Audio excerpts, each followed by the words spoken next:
নমস্কার বন্ধুরা, শুভ সকাল। কেমন আছো তোমরা সবাই? আশা করি তোমরা সবাই ভালো আছো। আমিও খুব ভালো আছি।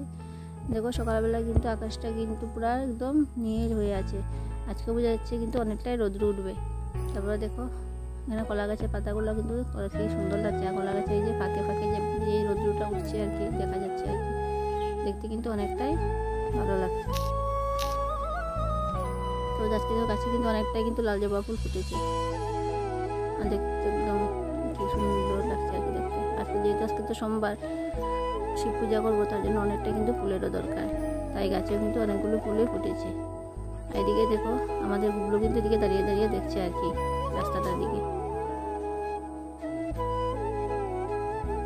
তারপর এখানে একটা আমাদের বাসার পিছনটা দেখো কি সুন্দর একটা বাঁশ দিয়ে মানে রাস্তা করে দিয়েছে ফুলের মতো আর কি, দেখতে অনেকটা ভালো লাগছে।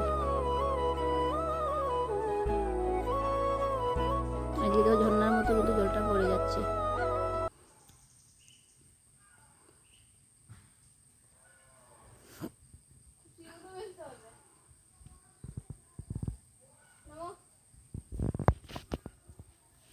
আর তারপরে দেখো এইদিকে দেখো হাঁসগুলো কিন্তু এই যে পুকুরটার মধ্যে কি সুন্দর খেলা করছে। আর যে মানে গেছিলাম আর কি ভিডিওটা করতে, হাঁসগুলো কিন্তু চলে গেছে আর কি, অনেকটাই দূরে চলে গেল। তারপরে দেখো যেহেতু আজকে সোমবার, তাই স্নান টান করে চলে এসেছে। এইদিকে দেখো আমার মেয়ে কিন্তু ঠাকুর পূজাটাও দিয়ে দিল, আর ও কিন্তু আজকে সবগুলো গুছিয়ে নিচ্ছে আর কি। আর জানো ভেবেছিলাম আজকে শিবের মাথায় জল ঢালবো, গেছে সোমবারও করেছিলাম, কিন্তু আজকে তো সব শ্রাবণের দ্বিতীয় সোমবার, কিন্তু অসুবিধার কারণে আমি আর দিতে পারলাম না। সকাল থেকে কিন্তু অনেকটা ভেবেছিলাম জল ঢালবো, কিন্তু তারপরে আর পারলাম না। তার জন্য মেয়ে আজকে পূজাটা করে নেবে।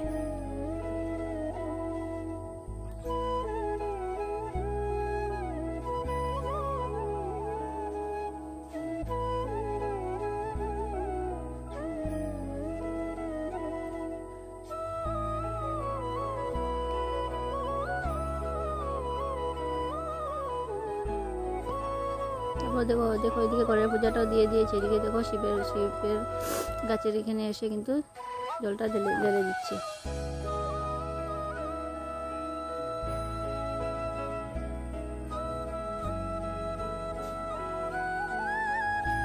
আর এই শিবের স্থানটা কিন্তু আমাদের বাসারই, আমাদের তো এখানে বাসাতে একটা বড় বেলগাছ আছে, বেলগাছের নিচে কিন্তু এই শিব বাবাকে আর কি রাখা আছে আর কি।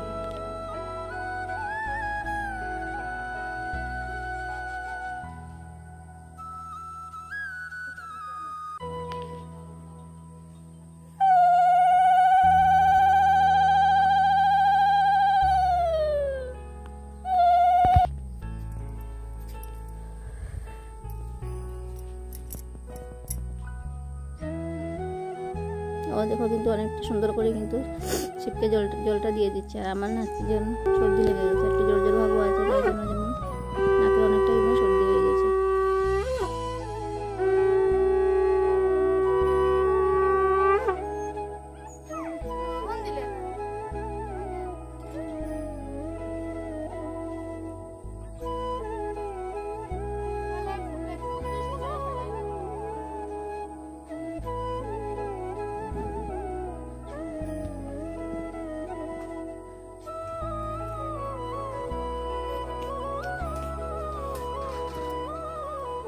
তারপর দেখো আমরা তো সকাল থেকে উপোস করে গেছিলাম, আর ও জলটা ঢেলে দিয়েছে, যেহেতু এখন তো কিছু খাবে, তার জন্য রুটিটা বানিয়ে নিচ্ছি।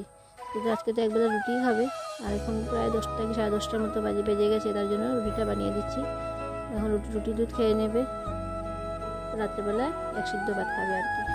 আর আমি তো যেহেতু করেছি জলটা ঢালা হয়নি, আমি উপাসটা রেখেছি, আমিও সেটাই খাবো।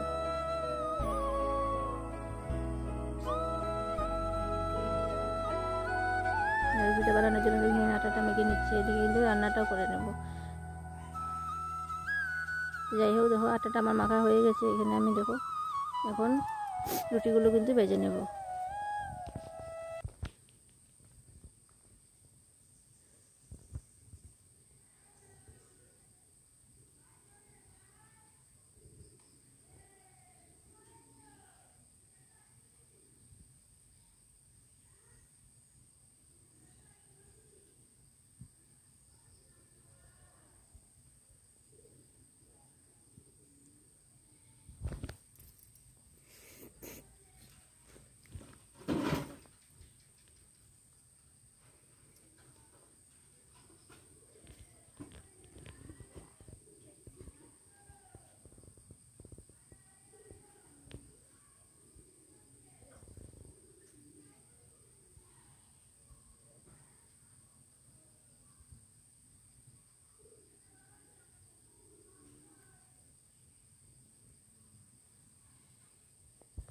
তারপর দেখো রুটিগুলো কিন্তু ভাজা হয়ে গেছে, আর আমরা কিন্তু খেয়েও নিয়েছি। তারপর দেখো এখানে গ্যাসটা মুছে নিচে, খাওয়া দাওয়ার পরে গ্যাসটা মুছে বা রান্নাঘরটা কিন্তু পরিষ্কার করে নিলাম। তারপর এখানে দেখো অনেকগুলো কিন্তু বাসন বের হয়েছিল, বাসনগুলো কিন্তু আমি এখন ধুয়ে নেব।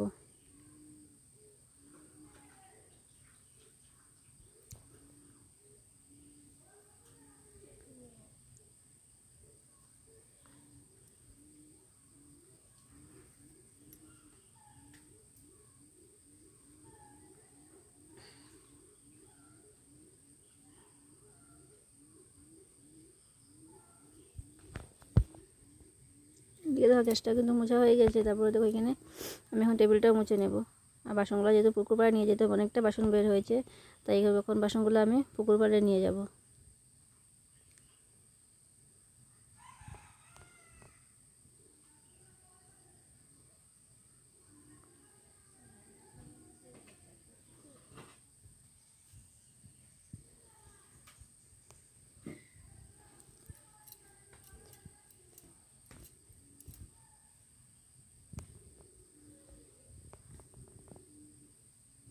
তো যাই হোক, দেখো আজকে ভিডিওটা বেশি বড় করলাম না, ভিডিওটা এখানেই শেষ করছি। যদি তোমাদের ভিডিওটা একটু ভালো লেগে থাকে লাইক কমেন্ট শেয়ার করে দিও, আর নিশ্চয়ই তোমরা আমার পাশে থেকো।